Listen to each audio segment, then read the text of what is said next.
शुभ सकाळ पिलामाने आजिर विज्ञान क्लास को तुम समस्त स्वागत करुच्ची।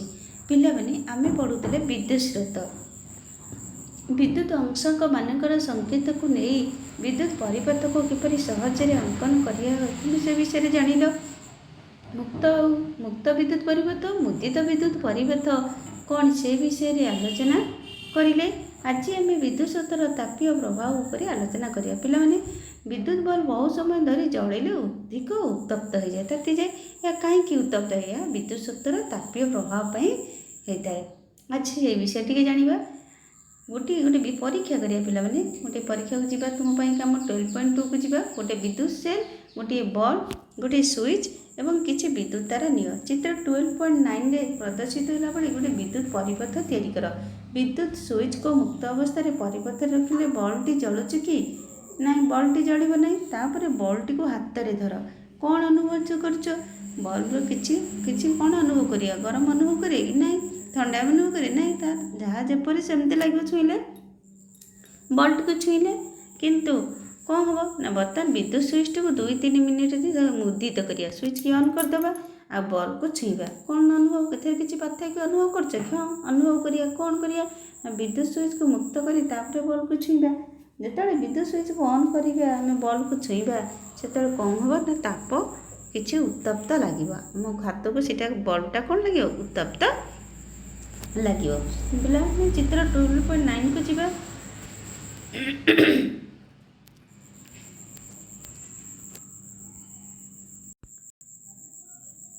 पिला माने देखो यहाँ हूँ मुक्त विद्युत परिपथ एठारे कौन अच्छी स्विचटा ऑफ अच्छी परिपथ मुक्त अच्छी तेपाई बल्ब जलू ना किंतु यही चित्र को देख एठारे स्विचटा कौन अच्छी ऑन अच्छी आउ बल्ब टी जलुची ये बल्ब को छुईले ताहा कौन हो ना उत्तप्त लगे।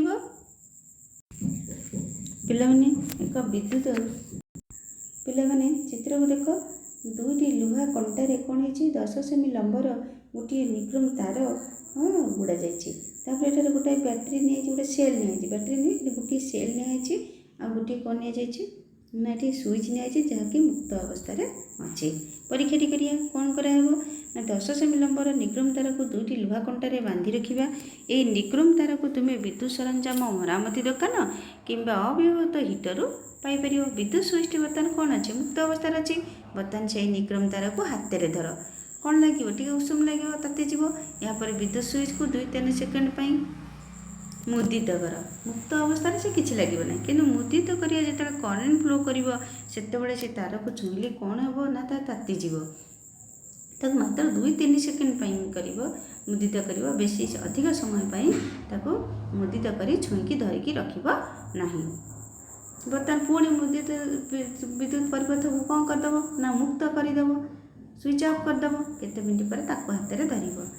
पिला माने तुम्हें तुम अनुभूति देख निक्रम तारटी जो विद्युत स्रोत प्रवाहित हेले ता कौन हुए ना उत्तप्त हो जाए। निक्रम तार विद्युत स्रोत प्रवाहित हेले कौन हुए ता उत्तप्त हो जाए ताहाको विद्युत स्रोतर तापीय प्रभाव कहुए। तुम घरे बा विभिन्न स्थान में व्यवहृत होता वैद्युतिक उपकरण गुड़िक तालिका कर जो विद्युत स्रोतर तापीय प्रभाव अनुभूत हुए। पिला माने हिटर रोषे कर विद्युत हिटर तापीय प्रभाव अनुभूत हुए। रोषे कला बेले साधारणतः विद्युत हिटर व्यवहार करा जाए से हिटर निक्रम धातुर एक तारा कुंडली कौन होता है विद्युत स्रोत ही तारा कुंडली मध्य दे प्रवाहित हेले कुंडलीटी उत्तप्त हुए ताप प्रदान करे। पिला माने इंडक्शन कुकर जोटा अच्छी से भी से विद्युत स्रोतर तापीय प्रभाव अनुभूत हुए। आम घरे जो आयरन दिखाई से भी तापीय प्रभाव अनुभूत हुए।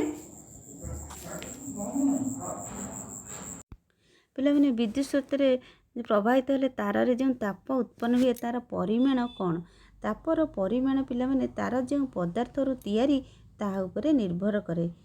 तार जो पदार्थर तैयारी अर्थात आलुमिनियम रे तैयारी कि तंबारे तैयारी कि लुहारे तैयारी कि स्टील रे तैयारी तो से तापर परिमाण तारटा जो पदार्थर तैयारी ताहा उपरे निर्भर करे। आउ का उपरे निर्भर करे तारर दैर्घ्य और मोटाई उपरे निर्भर करे। आमर आवश्यकता अनुसार निर्दिष्ट दैर्घ्य और मोटाईर तार व्यवहार कराए। गोटे विद्युत बल्ब आलोक देवा संगे संगे कौन दे ताप दे ये ताप विकिरण द्वारा शक्ति नष्ट हुए। यही शक्ति नष्ट कमापी ट्यूबलाइट बा CFL LED ବଲ୍ବ ବ୍ୟବହାର କରାଯାଇଥାଏ ପିଲାମାନେ। ଟ୍ୟୁବଲାଇଟ୍ ଆଉ କ'ଣ କରାଯାଏ LED CF ବଲ୍ବ ବ୍ୟବହାର କରାଯାଉଛି।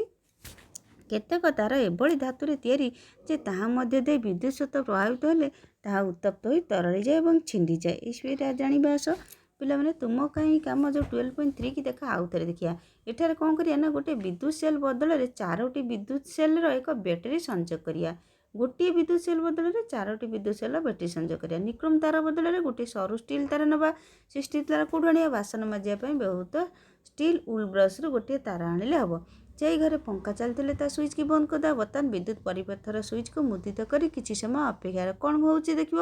ତାରଟି ତରଳିଗଲା କି? ହଁ, ତାରଟି ତରଳିଗଲା। ପିଲାମାନେ ଚିତ୍ରକୁ ଦେଖ 12.3 କି ସେଇ ପରୀକ୍ଷାଟିକୁ ଆଉ ଥରେ ଦେଖ।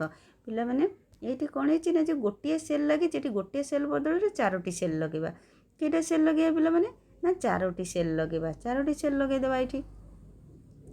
ଆଉ ଏଠି କ'ଣ କରିବା ନା ନିକ୍ରୋମ ତାର ବଦଳରେ ଗୋଟେ ଷ୍ଟିଲ୍ ତାର ନେବା। କ'ଣ କେଉଁ ତାର ନେବା? ନା ଷ୍ଟିଲ୍ ତାର ନେବା। ଯେଉଁଟା କେଉଁଟା କି ବାସନ ମଜା ଷ୍ଟିଲ୍ ଯେଉଁଟା ଉଲ୍ ଆସୁଛି ସେ ଷ୍ଟିଲ୍ ଉଲ୍ ସେଇଥିରୁ ସେ ତାର ଖଣ୍ଡେ ଆଣିକି ଏଠି ଗୁଞ୍ଜିଦେବା। ଏତେ କ'ଣ ହେବ? ଯେତେବେଳେ ବିଦ୍ୟୁତ ପରିପଥରେ ସୁଇଚ୍ଟାକୁ ଅନ୍ କରିବା, ପରିପଥ ମୁଦିତ ହେବ, କରେଣ୍ଟ ଫ୍ଲୋ କଲେ ଏ ତାରଟା କ'ଣ ହେବ? ତରଳିଯିବ, ଛିଣ୍ଡିଯିବ ନା ନାହିଁ? କାହିଁକି? ଅଧିକ ବିଦ୍ୟୁତ ପ୍ରବାହ ହେଲେ କ'ଣ ହେବ ନା ସେଇଟା ତରଳିକି ଛିଣ୍ଡିଯିବ। ସ୍ୱତନ୍ତ୍ର ଭାବରେ ତିଆରି କେତେକ ତାରରେ କ'ଣ ହୁଏ ପିଲାମାନେ? ଅଧିକ ବିଦ୍ୟୁତ ପ୍ରଭାବିତ ହେଲେ ତାରଟି ସହଜରେ କ'ଣ ହେଇଯାଏ ନା ଶୀଘ୍ର ତରଳି ହେଇଯାଇଥାଏ। ଏହି ପ୍ରକାର ତାର ବିଦ୍ୟୁତ ଫ୍ୟୁଜ୍ ଭାବରେ ବ୍ୟବହୃତ ହୁଏ। ପିଲାମାନେ ଦେଖ ଏଇଠି ଫ୍ୟୁଜ୍ ଯେଉଁଟାକି ଆମର ବୈଦ୍ୟୁତିକ ଯନ୍ତ୍ରପାତିରେ ବ୍ୟବହାର କରାଯାଉଛି। ଆଉ ଏଇଟା ହେଉଛି କଟ୍ଆଉଟ୍ ଯେଉଁଟାକି ଆମର ମେନ୍ ସୁଇଚ୍ ପାଖରେ ଲାଗିଥାଏ। ଏଇଠି ଦେଖ ଏଇ କଟ୍ଆଉଟ୍ରେ ଗୋଟେ ତାର ଲାଗିଛି ଫ୍ୟୁଜ୍ ତାର। ଯେତେବେଳେ ଅଧିକ କରେଣ୍ଟ ବିଦ୍ୟୁତ ସହିତ ପ୍ରବାହିତ ହୁଏ এই ଫ୍ୟୁଜ୍ ତାରଟି କ'ଣ ହୁଏ ନା ଛିଣ୍ଡିଯାଏ। ଏହାଫଳରେ କ'ଣ ହୁଏ ନା ଘରର ଅନ୍ୟ ଯନ୍ତ୍ରପାତି ଆଉ ନଷ୍ଟ, ବୈଦ୍ୟୁତିକ ଯନ୍ତ୍ରପାତି ନଷ୍ଟ ହୁଏ ନାହିଁ। ଦେଖ ଫ୍ୟୁଜ୍ ତାର ମଧ୍ୟରେ ପିଲାମାନେ କ'ଣ ହୁଏ ନା ଏକ ନିର୍ଦ୍ଦିଷ୍ଟ ପରିମାଣରୁ ଫ୍ୟୁଜ୍ ତାରରେ କ'ଣ ହୁଏ ପିଲାମାନେ? ଏକ ନିର୍ଦ୍ଦିଷ୍ଟ ପରିମାଣରୁ ଅଧିକ କମ୍ ବିଦ୍ୟୁତ ପ୍ରବାହିତ ହେଲେ ତାର କିଛି କ୍ଷତି ହେବ ନାହିଁ। କିନ୍ତୁ ଅଧିକ ବିଦ୍ୟୁତ ପ୍ରବାହିତ ହେଲେ କ'ଣ ହେବ ନା ସେ ଛିଣ୍ଡିଯିବ, ଉତ୍ତପ୍ତ ହୋଇ ତରଳି ଛିଣ୍ଡିଯାଏ। ଅଧିକ ଗରମ ହେଇଯିବ, ଅଧିକ ପରିମାଣରେ ବିଦ୍ୟୁତ ପ୍ରବାହିତ ହେଲେ ଅଧିକ ଗରମ ହୋଇ ଉତ୍ତପ୍ତ ହୋଇ ତରଳିକି ଛିଣ୍ଡିଯାଏ। ଫଳରେ ବିଦ୍ୟୁତ ପରିପଥଟି ମୁକ୍ତ ହୋଇଯାଏ। ଅଧାରୁ ମୁକ୍ତ ହୋଇଗଲା, ପରିପଥ ବ୍ରେକ୍ ହୋଇଗଲା। ସବୁ ଯନ୍ତ୍ରପାତି ସେଠୁ କ'ଣ ହେଇଯିବ? ଆଉ ବିଦ୍ୟୁତ ପ୍ରବାହିତ ପରିପଥ ମୁକ୍ତ ହୋଇଗଲେ କ'ଣ ହେବ? ପରିପଥରେ ମୁକ୍ତ ହୋଇଗଲେ ଆଉ ବିଦ୍ୟୁତ ପ୍ରବାହିତ ହେବ ନାହିଁ।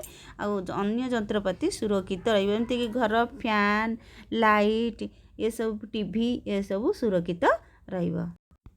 ପିଲାମାନେ କିଛି ସତର୍କ ସୂଚନା। ISI ମାର୍କ ଥିବା ଆମେ ବୈଦ୍ୟୁତିକ ଉପକରଣ କ୍ରୟ କରିବା। ଆଉ କ'ଣ କରିବା? ଫ୍ୟୁଜ୍ ଲାଗିଥିବା ସ୍ଥାନରେ ଅନ୍ୟ କୌଣସି ଧାତବ ତାର ବା ପାତା ଆଦୌ ବ୍ୟବହାର କରିବା ନାହିଁ। ମୁଖ୍ୟ ବିଦ୍ୟୁତ ପରିପଥ ସହ ସଂଯୁକ୍ତ ଫ୍ୟୁଜ୍ରେ କୌଣସି ପରୀକ୍ଷା ନିରୀକ୍ଷା ଆଦୌ କରିବା ନାହିଁ। ସାଧାରଣତଃ ପିଲାମାନେ ବିଦ୍ୟୁତ ପରିବାହୀ ତାର ଉପରେ କୁପରିବାହୀ ପଦାର୍ଥର ଗୋଟିଏ ଆବରଣ ଦିଆଯାଇଥାଏ। କୁପରିବାହୀ କ'ଣ? ଯାହା ମଧ୍ୟ ଦେଇ କ'ଣ ହେବ? ବିଦ୍ୟୁତ ପ୍ରବାହ ହୋଇପାରିବ ନାହିଁ। ଏହାକୁ ରୋଧନ କହନ୍ତି। କ'ଣ ଦେଖିବ ପିଲାମାନେ? ତାର ଦିଆଯାଇଥାଏ ରବର କୋଟିଂ ଦିଆଯାଇଥାଏ, ତାକୁ କ'ଣ କୁହାଯାଏ? ରୋଧନ କୁହାଯାଏ। ତା ମଧ୍ୟ ଦେଇ କ'ଣ ହୁଏ ନା ଆଉ କରେଣ୍ଟ ଫ୍ଲୋ କରିପାରିବ ନାହିଁ। ତାରରେ ବିଦ୍ୟୁତ ପରିବାହୀ ଉପରେ ଗୋଟେ କୁପରିବାହୀ ପଦାର୍ଥର ଗୋଟିଏ ଆବରଣ ଦିଆଯାଇଥାଏ। ଏହାକୁ ରୋଧନ ବା ଇନ୍ସୁଲେସନ୍ କହନ୍ତି। ଫଳରେ ତାରକୁ ହାତରେ ଧରିଲେ ମଧ୍ୟ କୌଣସି କ୍ଷତି ହୁଏ ନାହିଁ। ମାତ୍ର ସମୟ ସମୟ ବିଦ୍ୟୁତ ତାରର ଏହି ରୋଧନ କଟି ଯାଇଥାଏ। ସେହି ରୋଧନ ନଥିବା ତାରର ଅଂଶକୁ ହାତରେ ଧରିଲେ ବିଦ୍ୟୁତ ଧକ୍କା ଲାଗିପାରେ। କେମିତି କଟି ଯାଇଥିବ, ମୁଡ଼ି ହେଇକି କଟିଯାଏ କି ବେଳେବେଳେ କ'ଣ ହେଇଥାଏ ସେ ତାରର କିଛି ଅଂଶ ଛିଣ୍ଡି ଯାଇଥିବ, ଆମେ ଜାଣିପାରିନଥିବା ରୋଧନଟା କଟିଯାଇଛି। ସେଇଟା ରବର ନା, କେତେବେଳେ କଟିଯାଇଥିବ ତ ଆମେ ଧରିଲା ବେଳେ ସେ ତା ଭିତରେ ଥିବା ଯେଉଁ ତମ୍ବା ତାର ହେଉ, ଆଲୁମିନିୟମ ତାର ହେଉ, ଯାହା ଥିବ ଆମେ ଯଦି ତାକୁ ଧରିଦେବା ତାହେଲେ ଆମେ କ'ଣ ହେବ? ଆମକୁ କରେଣ୍ଟ ମାରିବ, ଧକ୍କା ଲାଗିବ। ଆଉ ମଧ୍ୟ ବିଭିନ୍ନ ପ୍ରକାର ଯନ୍ତ୍ରପାତିକୁ ବିଦ୍ୟୁତ ପରିପଥରେ କ'ଣ କରାଯାଏ?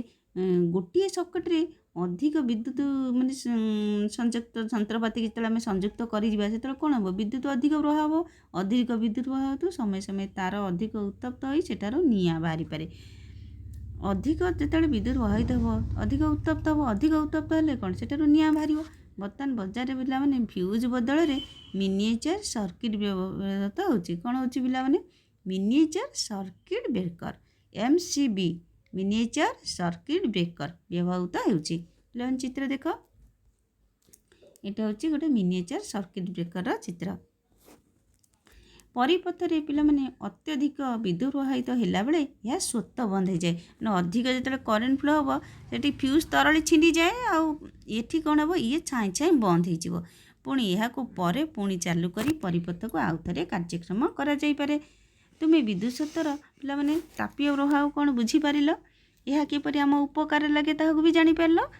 ବିଦ୍ୟୁତ୍ ସତ୍ତ୍ୱର ଆଉ ଏକ ବି ପ୍ରଭାବ ଅଛି, ତାହା ହେଉଛି ତା ଚୁମ୍ବକୀୟ ପ୍ରଭାବ। ଆମେ ପରବର୍ତ୍ତୀ କ୍ଲାସ୍ରେ ସେହି ବିଷୟରେ ଆଲୋଚନା କରିବା। ଆଜିର ବିଜ୍ଞାନ କ୍ଲାସ୍କୁ ଏଇଠାରେ ରଖିବା। ଧନ୍ୟବାଦ।